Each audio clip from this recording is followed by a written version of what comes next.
44 quintillion unique possibilities, and some of those seeds are so unique that they're just lovely, because who doesn't want this? But for the past few years, seeds have seemed a little stale, and apparently it's not just for me, but for many. Let's go into why I've started to use random seeds again instead of pre-found ones, and go deep into the discovery of why this changed today. So hello, I'm Cat, and let me explain the premise of this video by giving you the history of seeds via seeds. There are 5 big seeds that I think explain everything, because in the beginning of Minecraft, seeds were just entirely random, and if you found a cool one, it just meant that someone enjoyed something about it and wanted to share it with you. If you found a cool tree, then your friend could load up that same series of 1s and 0s in their seed field and find it in their world too. The first popular seed that ever really got viral was Gargamel, and if we critically look back at it from the time that it was founded, you can see that actually it's just a bunch of big mountains near spawn. Seriously, just this biome, or world feature as it was at the time, was enough for people to go wow and then decide they wanted to make entire worlds around it. But the first ever wild seed that was ever found, the first one that made you have to check it out, was 404. This was a beautiful find because instead of being a long series of random numbers, it was 404 recognizable because of the error page that you'll find on many websites, and so typing this into Minecraft would give you a seed that was very much like that error page, because breaking a single block of gravel would cause this craziness to happen. But really, even that seed wasn't too crazy because it just showcases a particular Minecraft bug, and that being gravel spawning with nothing below it, and the challenge of surviving in the cave only really worked because of how hard caves were at the time. Things have changed a lot in the 6 prime ministers worth of time since that 404 seed was found, and notably the biggest one is that Minecraft have added a lot of new biomes and structures, which means that things have been allowed to get a bit insane. Take the stronghold for example. This is a simple enough structure, but it's different on every single seed, and add in the fact that it could be found underwater on Bedrock, and you get seeds that have it getting a little bit too close to an ocean monument. This was crazy for the time, and this was in my opinion the golden age of seeds, when there were enough structures that finding 2 together was crazy. It would be nuts to find a desert temple with a fossil in it, and it was nuts when we found a woodland mansion with a village. Anything seemed like it was possible, and this is when things like the infinite repeater seed started to be found. This is a real seed that allows every feature in a Minecraft world to repeat again and again and again, including at one point diamonds. It is absolutely crazy and broken, and after this and the interest that came from it, people started looking for seeds, and indeed some of those people were quite technical, and some of those managed to crack the structure code, which means that you could reverse engineer seeds to make things like this be normal. I will still never be able to get over the idea that 2 structures is crazy in my mind, but if you look for them, you can find 5 structures next door to each other. But this should have led to the golden age of seeds, and it felt like it was going to, but what actually happened is very interesting, because despite all the optimism of the time, I mean, look at this comment. If this was posted in 2013 or 2014, everyone would assume it was Herobrine. That was 4 years ago, and so too is this comment saying in 2010, seeds were OMG sand is floating. In 2020, seed that repeats everything, cool. 2030, new seed found, a super flat world without super flat on. People were wildly optimistic about the future, but despite the fact that there are still seeds being posted in some quantity, they do not have the same popularity, and so why exactly is that? Let's break that down.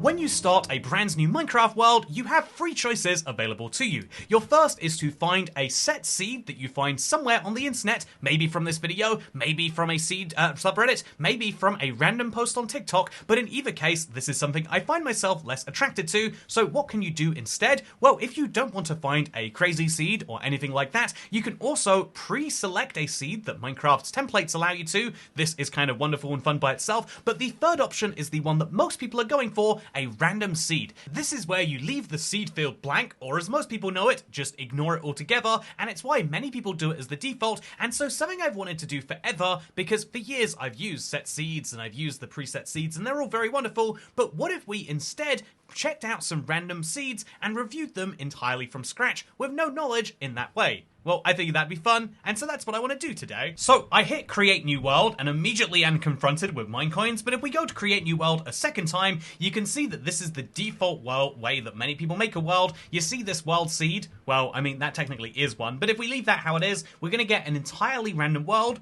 Let's see what it is. Oh, what are the odds that this is what Minecraft decides to give me? I swear, I was really hoping for some really basic seeds. The fact that it's a crazy one is kind of not what I was going for, but doesn't this prove something nuts? Going into an entirely random Minecraft world, I've been confronted with something that I don't think I've ever seen before. I'm in a ravine or a tiny little gap with water and lava next to me, and I swear to God, is that down there? Is that diamonds this close to spawn? I don't think I've ever seen diamonds this close to spawn, and I've been looking. See, do you see what I mean about this? The discovery. Oh, there's two sets of them too.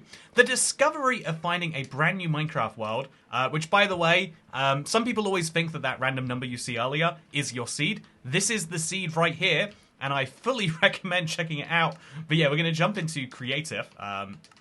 It will ruin the achievements on the world just to see exactly how this happened. Because this is incredible. Ah, I see what it is. It's a ravine next to a big cave system that happily spawns you underneath both. The spawn up here, though, is already crazy. A plains biome is one of the great go-tos. Everyone needs one of these nearby, and this is a particularly flat one. But then you also have a lovely savanna mountain, and also a village with a ruin portal out front. This is a dream structure combination because it means that you can beat the game when you want to, and there's no like struggle looking for obsidian if you don't want it to be that way. But also it means you get some freebies in the gold department, making the nether easier, and also some freebies in the food and iron department. This is such a cool spawn in terms of like how beneficial it is, but it's also such a unique one. But the next seed isn't going to be anything like that. So there is that random world seed again. One of the worst UI elements, in my opinion, is for Minecraft to put a preset seed in there. A lot of people think that you might be typing in that seed, but you're not, I can assure you. But let's create a brand new world. Again, I feel like I might have already found the best random seed. But the cool thing about random seed is genuinely, Minecraft is picking from the 44 quintillion, and you don't know what you're going to get until you get it. In this case, I found myself a birch forest with a dark forest next to it. There's a ruined portal again, which is a fun little link between these two worlds. It's a very, very lovely and almost complete one. And then look behind me, amazing mountain with savanna trees on it. So I found birch, dark oak, and savanna trees right off the bat. And then there's also oak over there. There's also spruce over here. What a unique little find this really is. I really, really find it so cool that you can find two seeds that could not have anything more different back to back like that. And that is the cool thing about Minecraft. If you want, you could keep reloading, getting a different seed, but also there's a fun in just saying, yeah, whatever seed I get next, that'll be the one. Okay, whatever it is we get this time, I'm going to have to imagine that I'm making a long-term survival world or today's survival world out of. And wow, again, literally proving that it's wildly different. We spawn on a mountain, literally the reverse of our first seed. We've got a pillager outpost, the opposite of usefulness to a ruined portal, in my opinion. And then we've got this huge vista of the area around us. This would be perfect for that first moment where you spawn and go, okay, what are the vague plans for the world? Where would be perfect to settle down in, to have a base? What would be something I'd like to do? I think that sometimes seeing your world makes for a really good idea of what you want to do in it, and indeed seeing this world with this view allows for that to be easy to do. And if you want a fourth seed, rather than doing it purely random, something that might be fun for you is to type something significant into the world generator. You can keyboard mash and come up with random numbers, or you can have something that you find to be very important, and so that's what I'm going to put into my field right now. Did you know that the easiest way to avoid that is subscribing, or rather to have that as to subscribe, and let's see what this creates as a world. Ultimately, all Minecraft does when you type in a series of words is converts it into ones and zeros, which it then converts into a number, and that number in this case has given us, ooh, actually quite fittingly, the biome where you are least likely to have a house fire. We're surrounded by iceberg, we've got all of this snow and ice, and genuinely, I love when something like this happens. It reminds me of the 404 challenge. The first person to find that must have gone nuts. Like, wow, I've used the error code from websites to look up a Minecraft seed, and it was errored, and I love that not having house fires puts you in a world where you couldn't have a house fire. I mean, you could, but you'd have to be an arsonist on the loose. It's not going to be a natural house fire. Isn't that so cool? And the fact that, you know, like, as someone who recently is a big believer in the fact that ice should exist in icebergs, it really sucks that you can't cross those biomes, but if you still want the fun of a boat on some ice, this seed still allows it, right this way. So now you've seen the 3 ways you can create a new Minecraft world. The first is to take something cool that has been found by someone. The second is to vaguely guide Minecraft and get what is technically a preset seed, but is not found to be special in any major way. And the third way is to entirely find something random yourself. That third way is something that I don't think I could hide my excitement for doing, and I think that is the reason why I'm mostly done with Type 1. The shock factor has mostly left, and what we're left with is just finding things that you know are cool and special, but that specifically have already been picked over. I think it's really cool when you find something, you have a discovery for the first time, and Minecraft random seeds in the third category, but also to a lesser extent the 2, really allow me to do that, and that's why, in my case, 3 appeals more and more to me. But let's now go into the conclusion as to what's really happening with the world more broadly.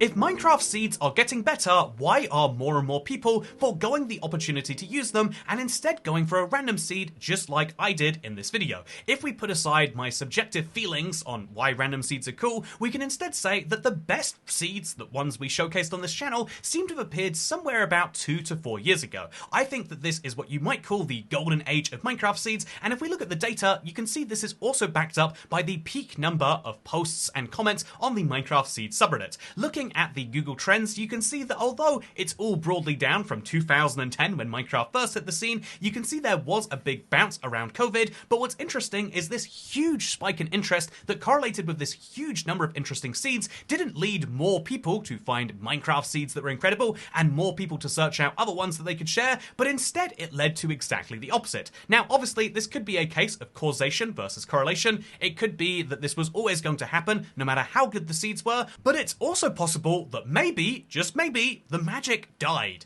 When you know that everything is possible, it's hard to be impressed by anything. In the same way that building in creative is just less fun than playing in survival, it's also substantially less impressive when you learn that something was built in that game mode. This is why so many of the big builders on YouTube have to debate about how exactly they're going to do it, because people love this doing things with limited resources, and this is something that I think is worth analyzing because it does change Minecraft. But how? Well, ultimately, I think it's healthy for the game for people to do the discovery themselves. Cool seeds will always exist, and for speedrunning challenges or specific spawns, they're always going to be perfect. However, when it comes to making a brand new Minecraft world to relive that first experience, what many people call the 2-week Minecraft phase, or as many people love to do, the forever world experience, the best way to do this is always going to be on either a perfectly picked seed that will never really be good enough, or on a random seed where you get to do that discovery for yourself. Now that there are so many other ways that people are playing Minecraft, a lot of people are just entirely shunning the pre-selected Minecraft seed, and of course, as the creator that I believe has the longest running seed series on the internet, Seed Sunday, a part of me is dismayed by this because I love sharing the fascinating seeds like I did in this video.